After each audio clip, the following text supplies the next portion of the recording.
سورت النور، روشنی، نور، روشنی۔ سورت النور وہ سورت ہے جس میں پردے کے احکامات بیان ہوئے ہیں، اور اس سورت کا نام روشنی رکھا گیا۔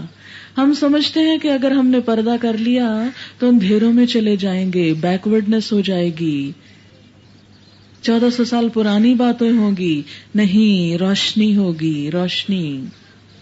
النور، بسم اللہ الرحمن الرحیم، سورۃ انزلناها وفرضناها، ایک سورت جسے ہم نے اتارا ہے، ہم نے اتارا، اللہ نے اتارا۔ اللہ کی بات کسی انسان کی نہیں، نہ میری نہ تیری، اللہ کی بات۔ اور اتار کر ہم نے کیا کیا؟ وفرضناها، اسے ہم نے فرض کیا، سنت یا نفل نہیں، چوائس نہیں، فرض ہیں اس کے احکامات۔ فرض صرف نماز ہی فرض نہیں، کچھ اور بھی فرض ہے۔ ہم میں سے بہت سے لوگ نماز کا فرض تو شوق سے ادا کر لیتے ہیں، لیکن دوسرے فرائض سے پہلو تہی کر جاتے ہیں، یہ سوچ کر کہ کوئی ضروری تھوڑی ہے۔ نہیں، سورتن، ایک سورت، اور یہ اتنا انوکھا انداز ہے، کسی دوسری سورت میں یہ نہیں کہا گیا کہ یہ ہم نے اتاری اور ہم نے فرض کی۔ پورے قرآن میں آپ کو یہ انداز نہیں ملے گا۔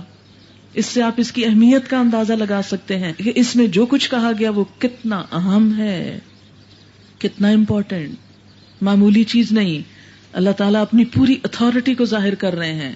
سورۃ انزلناها وفرضناها، یہ ایک سورت ہے جس کو ہم نے اتارا اور اسے ہم نے فرض کیا، اور اس میں ہم نے صاف صاف ہدایات نازل کی ہیں، واضح سمجھ آنے والی باتیں۔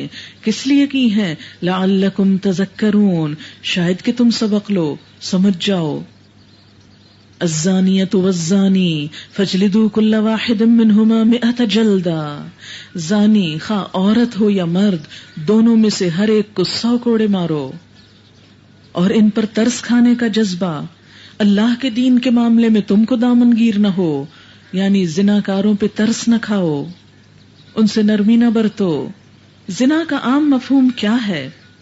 اس سے ہر شخص کو واقف ہونا چاہیے کہ ایک مرد اور ایک عورت کا بغیر اس کے کہ ان کے درمیان کوئی جائز رشتہ ازدواج ہو، کوئی شادی کا رشتہ ہو، باہم مباشرت کا ارتکاب کریں، یعنی فزیکل سیکشل ریلیشن شپ، اس فعل کا اخلاقاً برا ہونا، مذہباً گناہ ہونا یا معاشرتی حیثیت سے معیوب ہونا ہر دور میں رہا ہے۔ یہ ہمیشہ ایک قابل اعتراض چیز رہی، لیکن آج کے جدید دور میں کچھ لوگوں نے، جنہوں نے اپنی عقل کو اپنے نفس کے تابع کر دیا، انہوں نے اسے برائی نہیں سمجھا۔ ان کے نزدیک اگر کسی شخص پر جبراً ایسا ہوتا ہے تو برائی ہے، اگر کوئی اپنے آپ کو خوشی سے آفر کر رہا ہے اپنی مرضی اور پسند سے تو پھر وہ برائی نہیں۔ لیکن دین اسلام میں دونوں ہی صورتیں بری ہیں، جرم ہے، گناہ ہے، اتنا بڑا گناہ ہے کہ جس کی سزا دنیا میں بھی دی گئی، کہ اگر پتا چل جائے تو دنیا میں بھی اس کی سزا دو، ایسی عبرتناک سزا سب کے سامنے کہ دوسرے دیکھنے والے اس سے ہول کھائیں اور اس جرم سے باز آ جائیں۔ کیوں اتنی بڑی سزا؟ کیوں اتنی ریجیڈیٹی؟ کیوں؟ کیونکہ کچھ لوگ ان سزاؤں کو وحشیانہ پھر قرار دینے لگتے ہیں۔ بات یہ ہے کہ اس کے نتیجے میں نسل انسانی جنم لیتی ہے، اور ایک انسان کا بچہ اپنی پرورش کے لیے، اپنی شخصیت کی تکمیل کے لیے صرف جنم لینا اس کے لیے کافی نہیں کہ وہ کسی کا بھی نطفہ اور کسی کے بھی پیٹ میں پلے اور کہیں بھی جنم لے اور ختم نہیں۔ اسے اپنی پرورش، پیدائش، نگہداشت، شخصیت کی تکمیل کے لیے ماں کی محبت بھی چاہیے، باپ کا سایہ بھی چاہیے، اسے بہترین تربیت اور نگہداشت چاہیے، اور تنہا عورت اس بوجھ کو اٹھا نہیں سکتی۔ اور اگر وہ مرد اس کا ساتھ نہ دے جو اس بچے کو وجود میں لانے کا سبب ہے تو یہ عورت کے اوپر ایک بہت بڑا ظلم ہے۔ زنا پہ سختی کر کے دراصل عورت کی عزت، عورت کی حیثیت کو پروٹیکٹ کیا گیا، کیونکہ اس طریقے سے عورت پر صریحاً ظلم ہے، بوجھ ہے کہ وہ ایک ایسے بچے کو 9 مہینے پیٹ میں رکھے کہ جس کا پیدا کرنے کے بعد کوئی والی وارث نہیں، جو اس کا دکھ درد سمجھنے والا نہیں، جو اس کو اس ساری تکلیف کے دوران سہارا دینے والا کوئی نہیں، اور جو اس بچے کے پیدا ہونے کے بعد اس کا خرچ اٹھانے والا کوئی نہیں۔ انسان ہے، جانور نہیں۔ جانوروں کے بچے بھی اپنی ابتدائی دور میں ماں باپ کے ساتھ پلتے ہیں، تو انسان کا بچہ صرف کسی ہوم میں، کسی ہاسپٹل میں، کسی ڈے کیئر میں کیسے پل سکتا ہے کہ جس کے اوپر صرف ایک مشینی لک آفٹر ہو اور ماں کی محبت نہ ہو؟ پھر وہ بچہ کوئی خالہ نہ ہو، ماموں نہ ہو، چچا نہ ہو، پھوپھی نہ ہو، دادی نہ ہو، نانی نہ ہو، اتنے ڈھیر سارے پیار کے رشتوں سے محروم ہو کے پلے۔ وہ انسان، اس کے دل میں بڑے ہو کر انسانیت کی محبت، انسانیت کی قدر اور انسانیت کے لیے رحم کے جذبات کہاں سے آئیں گے؟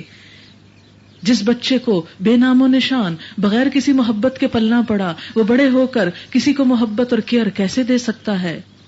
اس لیے اللہ تعالیٰ نے انسانی نسل کی پیدائش کے لیے سخت ڈسپلن اور ضابطہ رکھا کہ ایک مرد اور عورت ایک قانون میں، ایک ایسے معاہدے میں جس پر وہ بندوں کو بھی گواہ بنائے، اللہ کو بھی گواہ بنائے، اور ایک دوسرے کے حقوق کا خیال رکھتے ہوئے نئی نسل کو پیدا کریں، ان کے بھی حقوق کا خیال رکھیں، اور دونوں ایک دوسرے کی ذمہ داریاں بھی پوری کریں، اور اس کے ساتھ ساتھ وہ اپنے اس کپل میں ایک دوسرے کے ساتھ بے وفا بھی نہ ہوں۔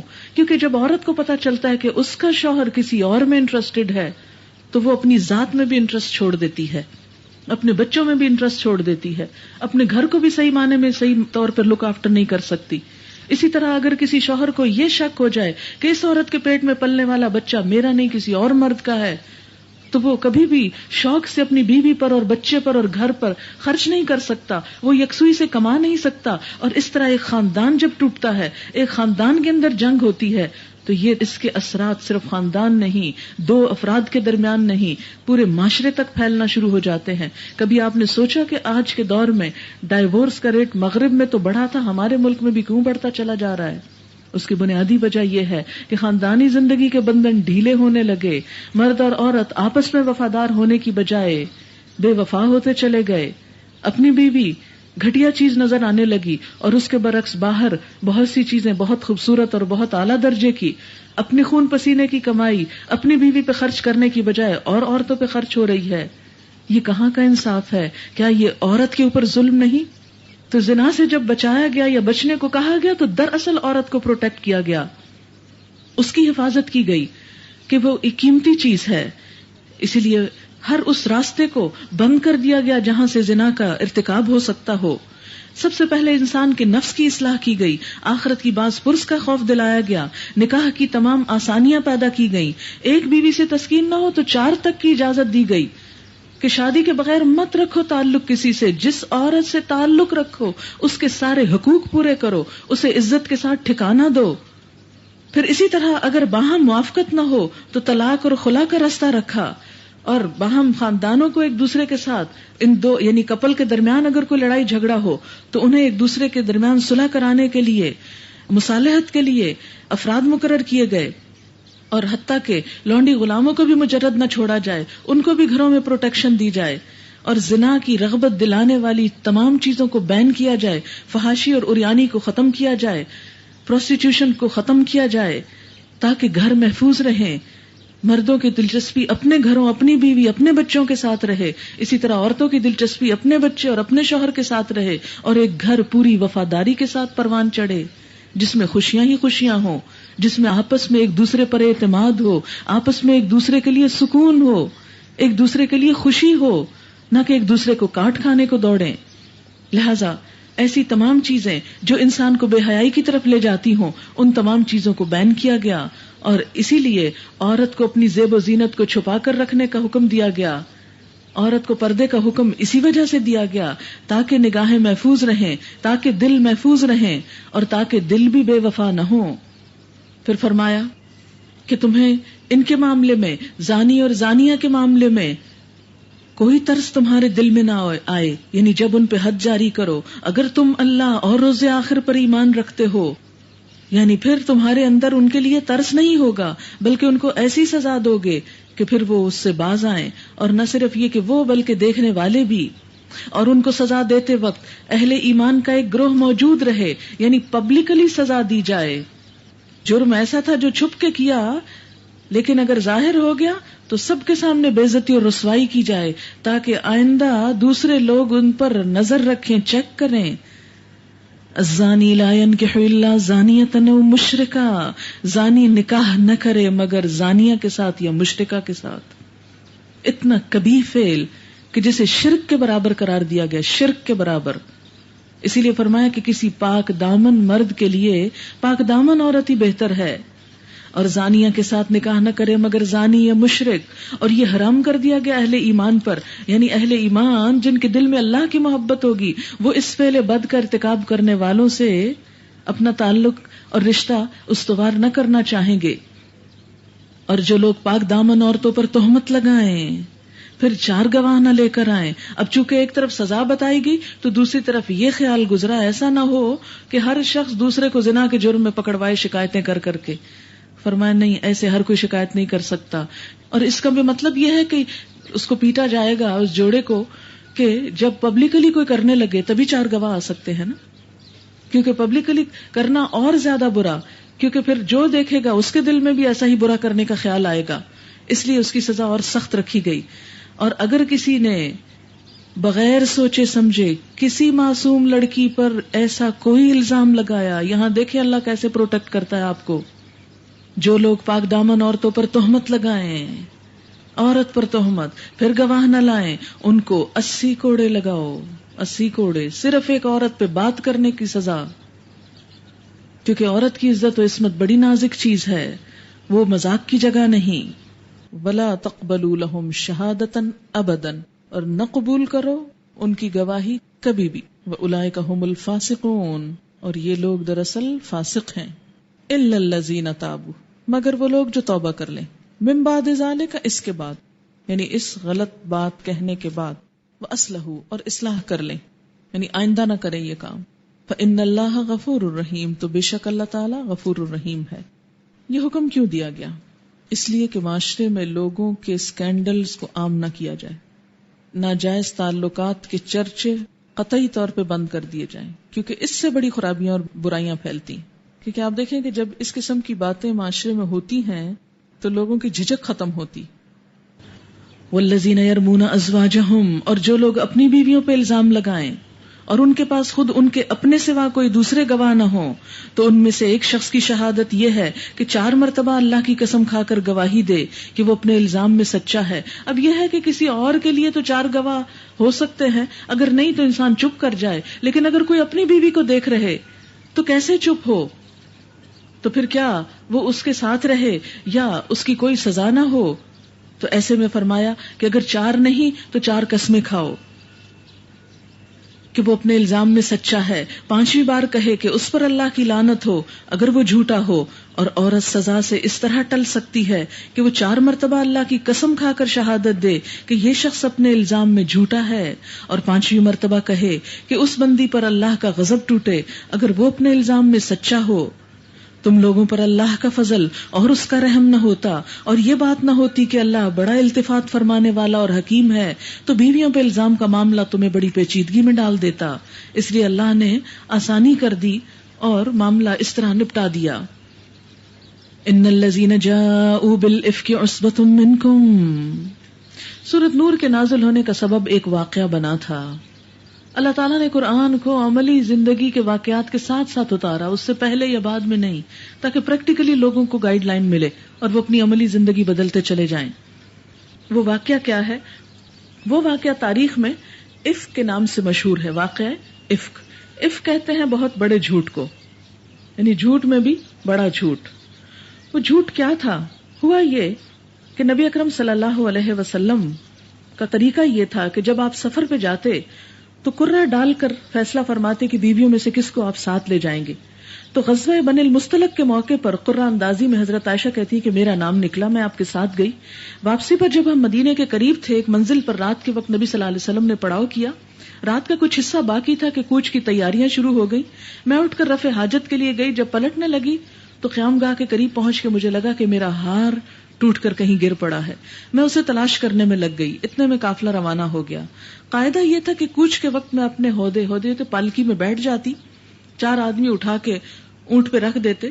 ہم عورتیں اس زمانے میں غذا کی کمی کی وجہ سے بہت ہلکی پھلکی تھیں.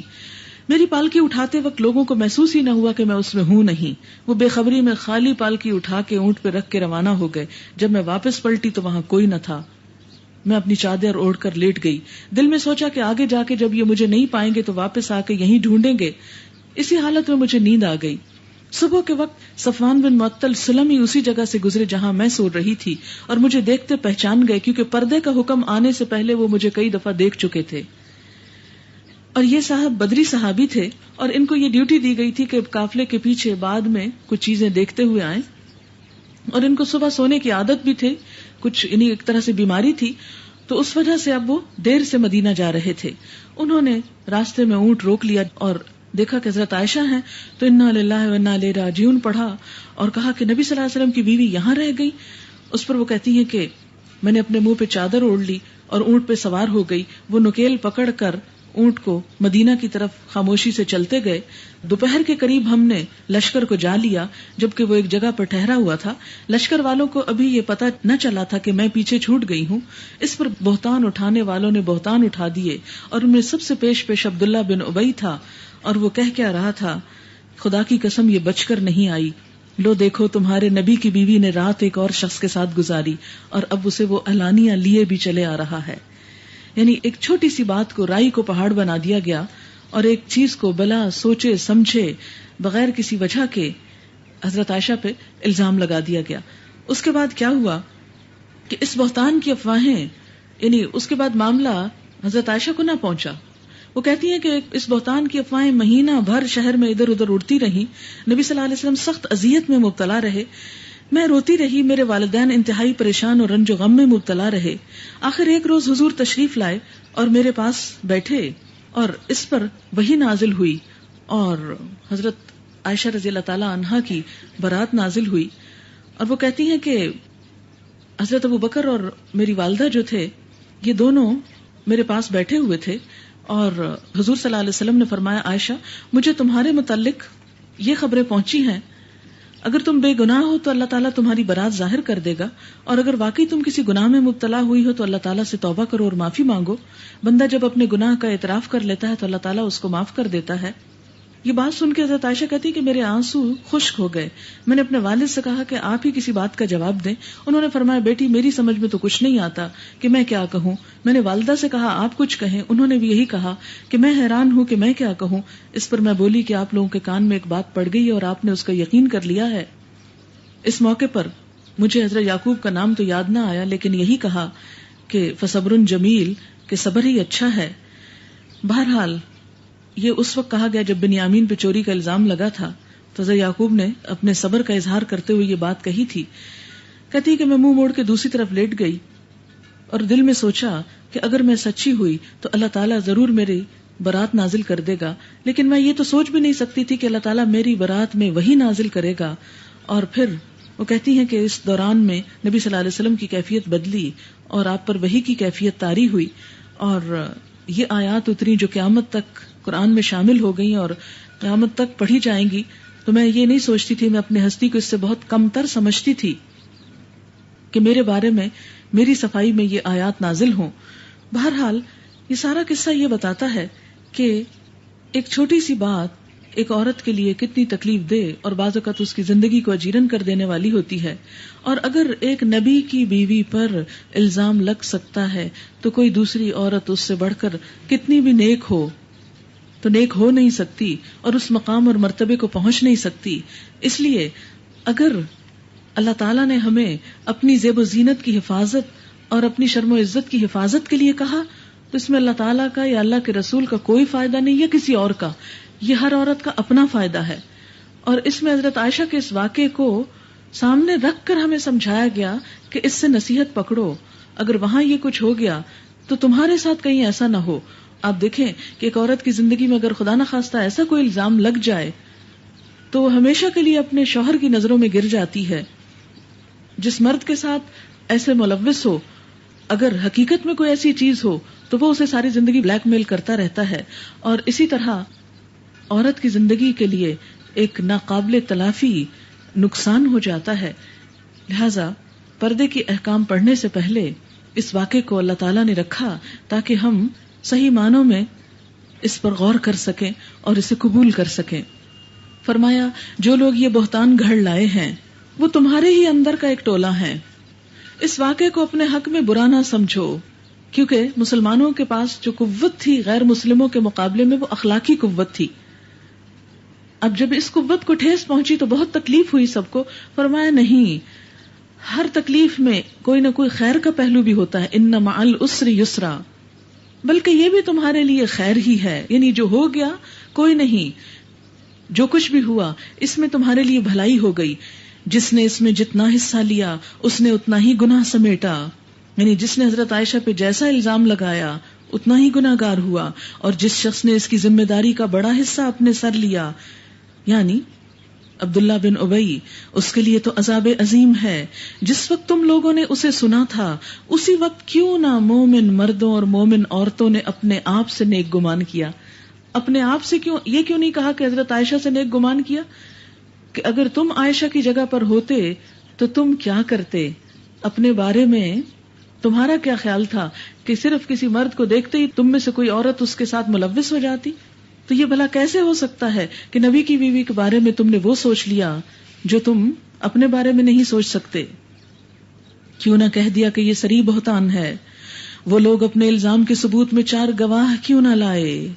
اب کہ وہ گواہ نہیں لائے اللہ کے نزدیک وہی جھوٹے ہیں. اگر تم لوگوں پر دنیا اور آخرت میں اللہ کا فضل اور رحم و کرم نہ ہوتا تو جن باتوں میں تم پڑ گئے تھے ان کی پاداش میں بڑا عذاب تمہیں آ لیتا. ذرا غور تو کرو اس وقت تم کیسی غلطی کر رہے تھے جبکہ تمہاری ایک زبان سے دوسری زبان اس جھوٹ کو لیے چلے جا رہی تھی. اللہ تعالیٰ نے اس الزام کو جھوٹ قرار دیا اور تم اپنے منہ سے وہ کچھ کہے جا رہے تھے جس کے متعلق تمہیں کوئی علم نہ تھا. تم اسے ایک معمولی بات سمجھ رہے تھے حالانکہ اللہ کے نزدیک وہ بہت بڑی تھی. کیوں نہ اسے سنتے ہی تم نے کہہ دیا کہ ہمیں ایسی بات زبان سے نکالنا زیب نہیں دیتا. سبحانکا ھذا بہتان عظیم، یہ ایک بہتان عظیم ہے. اللہ تم کو نصیحت کرتا ہے کہ آئندہ کبھی ایسی حرکت نہ کرنا اگر تم مومن ہو.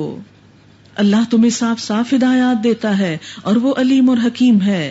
جو لوگ چاہتے ہیں کہ ایمان لانے والوں کے گروہ میں فحش پھیلے وہ دنیا اور آخرت میں دردناک سزا کے مستحق ہیں. یعنی ایسے سکینڈلز مشہور کرنا فحاشی کی بات ہے، اور جو ان سکینڈلز کو مشہور کرے وہ دراصل کیا کر رہا ہے؟ فحاشی پھیلا رہا ہے. ایسی فحاشی پھیلانے والے کے لیے دردناک عذاب ہے. آپ دیکھیں کہ خواہ ایسے سکینڈلز سچے ہوں یا جھوٹے، کوئی بھی ایسی چیز خواہ وہ قصوں میں ہو، شعروں میں ہو، تصویروں میں ہو، کھیل تماشوں میں ہو، کسی بھی جگہ پر ہو، ایسی کسی بات کو مشہور کرنا جس میں کسی عورت اور مرد کے کسی ایسے تعلق کا کوئی قصہ ہو، اس کو بیان کرنا فحاشی کی زد میں آتا ہے. لیکن آج ہم دیکھتے ہیں کہ ہمارا ہر دوسری کہانی، ہر دوسرا ڈرامہ، اس میں اس کے علاوہ سبجیکٹ ہی کوئی نہیں، کوئی ٹاپک ہی نہیں رہا. قرآن کیا کہتا ہے اور ہم کیا کرتے چلے جا رہے ہیں. یعنی لو سٹوریز کو مشہور کرنا اور ان کا ذکر کرنا اور ان کا تذکرہ کرنا اور ان میں انٹرسٹ لینا، ان کی شہرت کرنا، ان سب چیزوں کے بارے میں کیا فرمایا کہ بے شک وہ لوگ جو یہ چاہتے ہیں کہ ایمان والوں میں فحاشی پھیلے ان کے لیے دنیا اور آخرت میں دردناک عذاب ہے. اور دنیا کا عذاب کیا ہے؟ آج آپ دیکھیں سب کچھ ہوتے ہوئے ہمارے گھروں میں سکون نہیں، سیٹسفیکشن نہیں، ڈپریشن ہے، ٹرنکلائزرز کا استعمال کثرت سے بڑھ چکا ہے، یوتھ کی پروڈکٹیوٹی سب ختم ہوتی چلی جا رہی ہے. یوتھ ایسے ایسے کاموں میں مشغول ہو چکی ہے کہ جن کا تعمیر اور اخلاق سے کوئی تعلق نہیں. یہ دنیا کا ہی عذاب ہے اور آخرت کا تو اس سے بھی بڑھ کر، اور اللہ جانتا ہے اور تم نہیں جانتے. وَلَوْلَا فَضْلُ اللَّهِ عَلَيْكُمْ وَرَحْمَتُهُ، اگر اللہ کا فضل اور رحمت تم پر نہ ہوتا اور یہ کہ اللہ بڑا شفیق و رحیم ہے، تو یہ جو کچھ ہوا اس کے بڑے بھیانک نتائج تمہارے سامنے آتے. یا ایھا الذین آمنوا، اے لوگو جو ایمان لائے ہو، لا تتبعوا خطوات الشیطان، شیطان کے نقش قدم پہ نہ چلو، کیونکہ فحاشی اور بے حیائی کی طرف پیچھے آپ پڑ چکے ہیں کہ وہ یأمر بالفحشاء والمنکر. اس کی پیروی کوئی کرے گا یعنی شیطان کی، تو وہ اسے فحش اور بدی کا حکم دے گا. اگر اللہ کا فضل اور اس کا رحم و کرم تم پر نہ ہوتا تو تم میں سے کوئی شخص پاک نہ ہو سکتا تھا، مگر اللہ ہی جسے چاہتا ہے پاک کر دیتا ہے، اور اللہ سننے والا اور جاننے والا ہے۔ کس سے پاک؟ یعنی حیوانی اور شہوانی خیالات سے۔ تم میں سے جو لوگ صاحب فضل اور صاحب قدرت ہیں وہ اس بات کی قسم نہ کھا بیٹھیں کہ اپنے رشتہ دار، مسکین اور مہاجر فی سبیل اللہ لوگوں کی مدد نہ کریں گے، انہیں معاف کر دینا چاہیے اور درگزر کرنا چاہیے۔ کیا تم نہیں چاہتے کہ اللہ تمہیں معاف کر دے؟ اللہ کی صفت ہے کہ وہ غفور الرحیم ہے۔ آپ کو معلوم ہے کہ مخلص مسلمانوں میں سے 3 لوگ ایسے تھے کہ جو الزام لگانے میں پیش تھے، باقی سب منافق تھے۔ حضرت عائشہ رضی اللہ تعالیٰ عنہا کی جو سوکنیں تھیں ان میں سے بھی کسی نے اس بات میں حصہ نہیں لیا۔ انہوں نے کہا کہ ہم نے دیکھا نہیں، سنا، ہم اس کو مان نہیں سکتے، آگے بیان نہیں کر سکتے۔ لیکن 3 لوگ، اور ان میں ایک مستح بن اساسہ تھے جو حضرت ابوبکر کے قریبی رشتہ دار تھے، ہجرت کر کے مدینہ کو آئے تھے، اور ان کی کفالت حضرت ابوبکر کے ذمے تھی۔ جب یہ واقعہ ہوا تو حضرت ابوبکر بہت دکھی ہوئے اور انہوں نے کہا کہ جس شخص کی میں اتنی کفالت کرتا رہا ہوں، اس کا وظیفہ باندھا ہوا ہے، وہ شخص میری بیٹی کے اوپر الزام لگاتا رہا، قسم سے میں آج کے بعد اس کی مدد نہ کروں گا۔ اللہ تعالیٰ کو یہ بات پسند نہ آئی، فرمایا کہ جو تم میں سے صاحب فضل لوگ ہیں وہ یہ قسم نہ کھائیں کہ اپنے رشتہ دار لوگوں کی مدد نہ کریں گے۔ کہ ٹھیک ہے، الزام لگایا، وہ بات ہوئی، صاف ہوئی، گزر گئی، ان کو سزا مل گئی اپنے کیے کی، اب تم اپنی نیکی میں کمی نہ کرو۔ تو اس سے کیا پتا چلتا ہے کہ کوئی اتنا برا بھی کر جائے تو بھی اس کے ساتھ اچھا ہی کرو۔ اور کہتے ہیں کہ یہ جب آیت نازل ہوئی تو اس کو سنتے ہی حضرت ابوبکر نے فوراً کہا، بلا واللہ انا نحب ان تغفر لنا یا ربنا، واللہ اللہ کی قسم ضرور ہم چاہتے ہیں کہ اے ہمارے رب تو ہماری خطائیں معاف کر دے۔ چنانچہ روایات میں آتا ہے کہ اس کے بعد انہوں نے اس وظیفے کو دگنا کر دیا۔ وَلْيَعْفُوا وَلْيَصْفَحُوا، چاہیے کہ معاف کر دیں، چاہیے کہ درگزر کریں۔ أَلَا تُحِبُّونَ أَن يَغْفِرَ اللَّهُ لَكُمْ، کیا تم نہیں چاہتے کہ اللہ تم کو معاف کر دے؟ تو جو چاہتا ہے کہ اللہ اس کو معاف کر دے، اسے چاہیے کہ دوسروں کے قصور معاف کیا کرے۔ وَاللَّهُ غَفُورٌ الرحیم، اور اللہ تو ہے ہی غفور الرحیم۔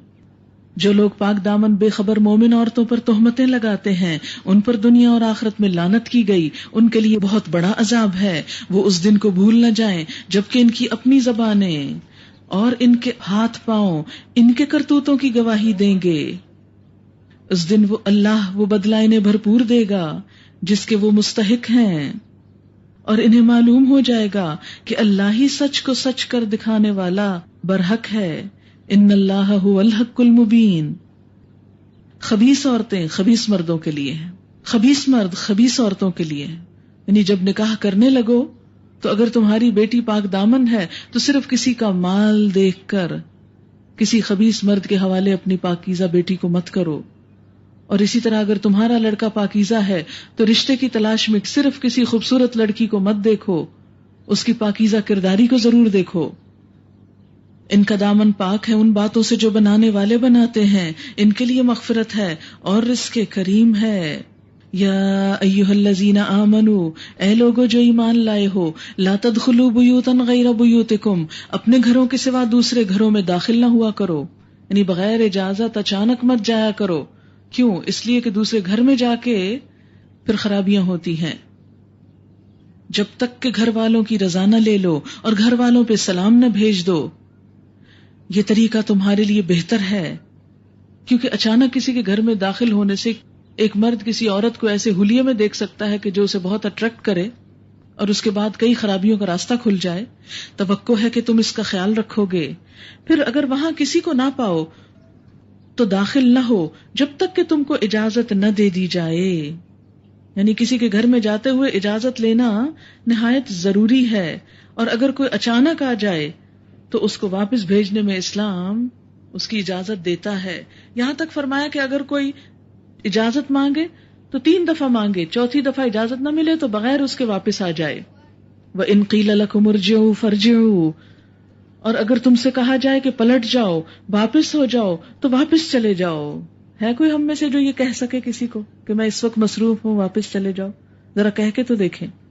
لیکن یہ نہ کہہ کے ہم نے اپنی زندگیوں کو کتنا بیکار کر لیا ہے۔ بعض اوقات انتہائی ضروری کام کر رہے ہوتے ہیں لیکن تکلفاً مروتاً دوسرے کے پاس بیٹھ جاتے ہیں، اور اس کا نتیجہ کیا ہوتا ہے کہ اہم سے اہم کام چھٹ جاتے ہیں۔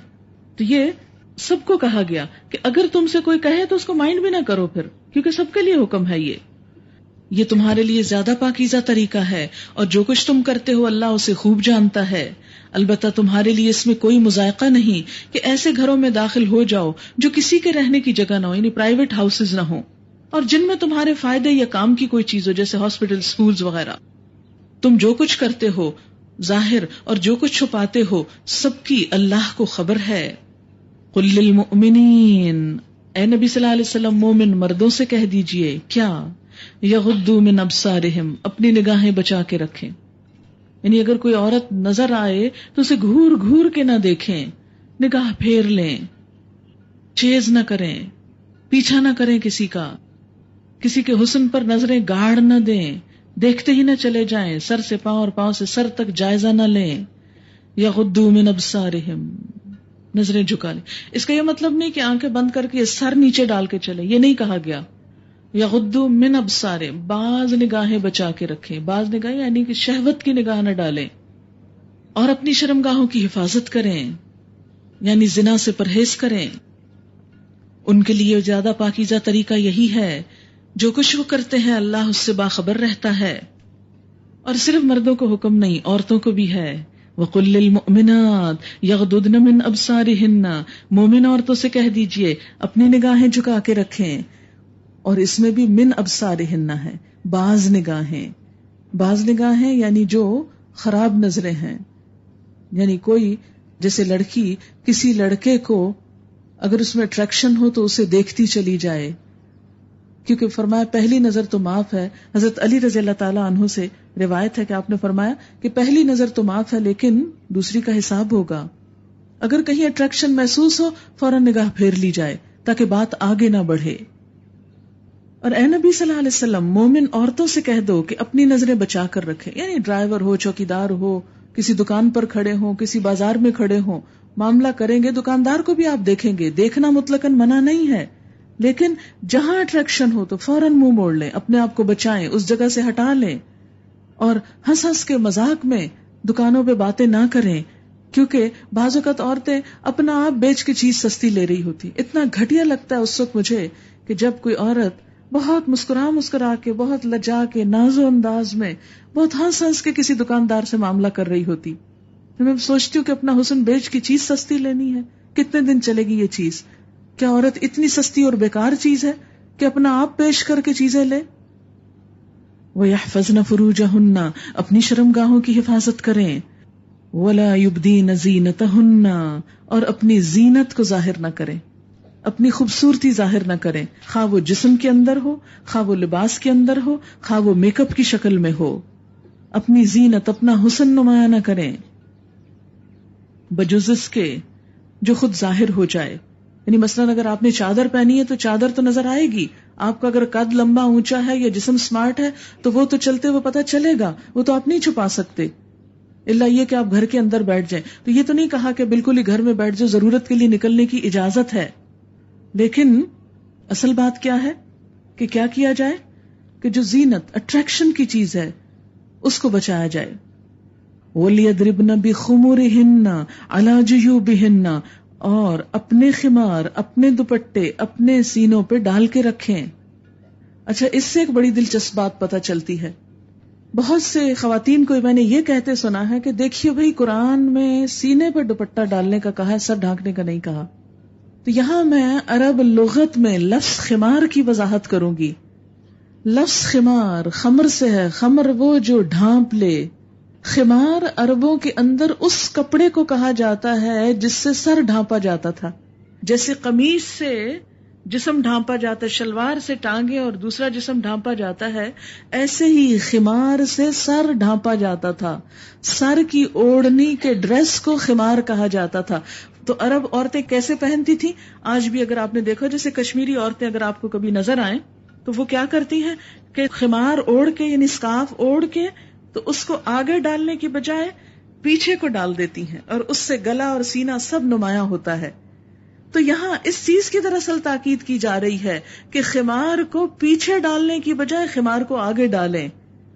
خمار کا تصور ہی نہیں جب اس نے سر نہ ڈھکے، خمار ہے ہی سر کا کپڑا، تو لوگ چونکہ عربی لغت سے واقف نہیں ہوتے، اس کا اردو ترجمہ دوپٹہ پڑھتے ہیں، اور دوپٹے کو پھر وہی سمجھتے ہیں جو صرف گلے میں ڈالنے کی چیز ہے یا رسی بنانے کی چیز ہے، تو پھر اس کے بعد مس انڈرسٹینڈنگ کا شکار ہو جاتے ہیں۔ اب اگر یہ کہا جائے اپنی قمیص کو ٹخنوں تک لمبا کر لو، تو اس کا یہ مطلب تو نہیں کہ اوپر سے اتار لو۔ کیا یہ اتاری جا سکتی؟ کہ ہمیں کہا جا رہا ہے ٹخنوں تک قمیص لمبی پہنی، جیسے عرب پہنتے ہیں۔ اگر عرب کسی عورت سے کہا جائے شارٹس نہ پہنو، منی اسکرٹ نہ پہنو، ٹخنوں تک اس کو لمبا کرو، تو اس کا نعوذ باللہ یہ مطلب نہیں کہ اوپر سے ہٹا دو اور کہو کہ قرآن میں لکھا ہے صرف ٹخنے ڈھانکو۔ تو اس لیے یہ ایک بہت بڑی مس انڈرسٹینڈنگ ہے جو کریٹ کی گئی کہ قرآن میں لکھا ہے کہ سینے پہ بس دوپٹہ ڈالو۔ نہیں، خمار سر کا کپڑا ہے جو سینے تک آئے، اور سینے کا ذکر خاص طور پر اس لیے کیا کہ ان کے خیال میں بال تو ڈھانکنا کافی ہے، سینہ چونکہ خوبصورتی کی چیز ہے اس لیے اس کو نمایاں کر کے عورت کی ویلیو میں اضافہ ہوتا ہے۔ تو کہا نہیں، یہ تمہاری قدر و قیمت صرف تمہارے جاننے والے اور چاہنے والے کے سامنے ہی ہو، ہر ایک کے لیے مفت میں نہ ہو۔ وَلْيَضْرِبْنَ بِخُمُرِهِنَّ عَلَى جُيُوبِهِنَّ، چاہیے کہ سینوں پر اپنی اوڑھنیوں کے آنچل ڈال کے رکھیں، وہ اپنا بناؤ سنگھار ظاہر نہ کریں۔ وَلَا يُبْدِينَ زِينَتَهُنَّ، اپنی خوبصورتی ظاہر نہ کریں مگر ان لوگوں کے سامنے، شوہر۔ اور یاد رکھیں کہ یہ جو رشتے ہیں ان میں بھی ہر ایک کی پھر لمٹ مختلف ہے۔ قرآن میں صرف نام لیا گیا، اب شوہر کے سامنے جو زینت انسان ظاہر کر سکتا ہے وہ باپ کے سامنے نہیں کر سکتا، تو شوہر کی حقوق اور حدود الگ ہیں۔ تو اب آپ یہ کہیں کہ جتنا شوہر کے سامنے اتنا باپ کے سامنے، تو یہ تو ممکن ہی نہیں۔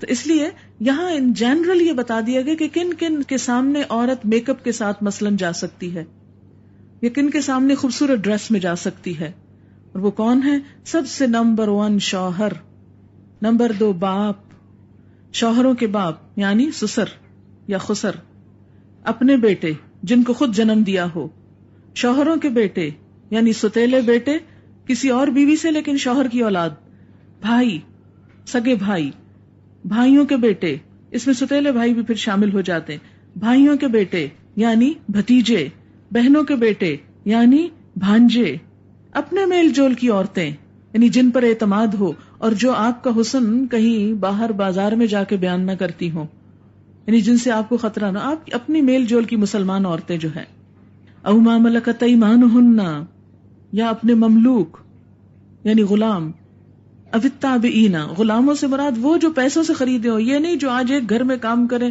اور کل دوسرے میں چلے جائیں اور پرسوں بغیر بتائے غائب ہو جائیں، یہ غلاموں کی زد میں نہیں آتے، اور ان کے سامنے اور ان میں بھی جو نوجوان ہوں ان کے سامنے زیب و زینت ظاہر نہیں کی جا سکتی۔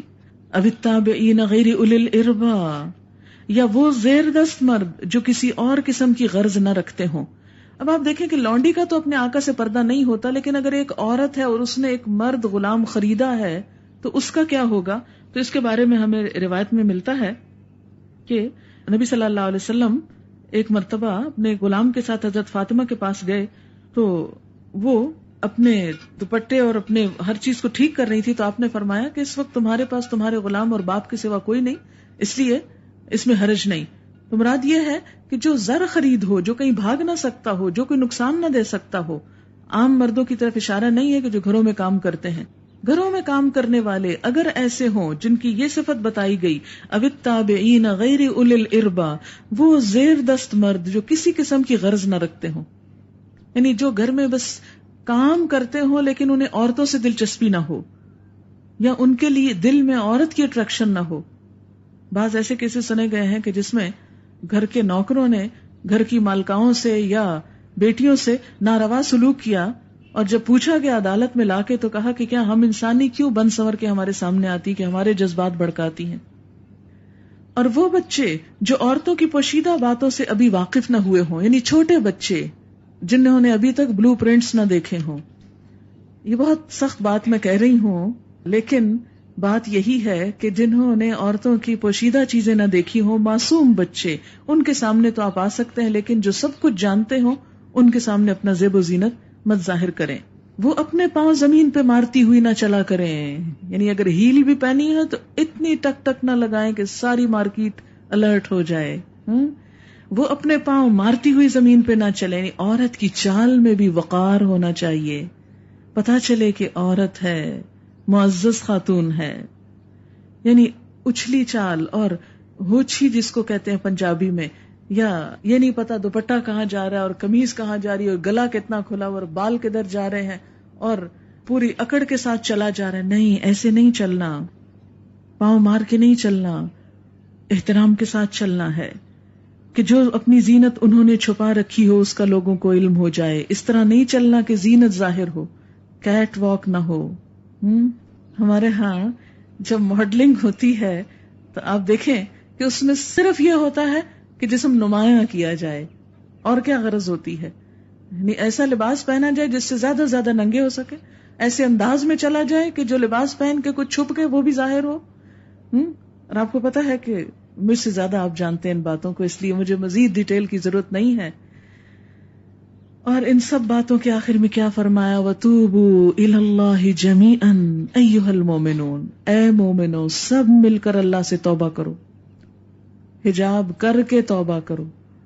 اور ہم نہ کر کے کہتے ہیں اللہ غفور الرحیم ہے, خیر ہے, سب ٹھیک ہے. اور کیوں کرو, لعلکم تفلحون, تاکہ تم کامیاب ہو جاؤ, تمہاری گھریلو زندگی پرسکون ہو جائے. اور توبہ کس کو کہتے ہیں کہ اللہ تعالیٰ آئندہ ایسے نہیں کروں گا. یہ نہیں کہ اللہ تعالیٰ جو کر دیا وہ معاف اور آئندہ سے پھر کر کے اگلے سال رمضان میں پھر معافی کر لیں گے, یا حج پہ جائیں گے تو معافی مانگ لیں گے.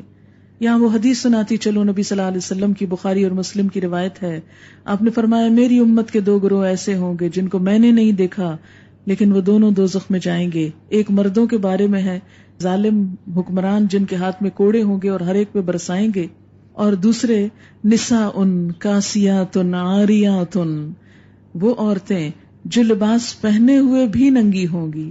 کاسیات کسوہ کپڑے کو کہتے ہیں, کاسیات عاریات سی تھرو, مردوں کے سامنے سی تھرو کپڑے پہن کے کہ برا بھی پیچھے سے نظر آ رہی ہے اور آگے سے بھی سب جھلک رہا ہے, اور جسم بھی ڈارک کپڑوں میں ایسا نمایاں ہو رہا ہے کہ جو دیکھے بس دیکھتا ہی رہ جائے.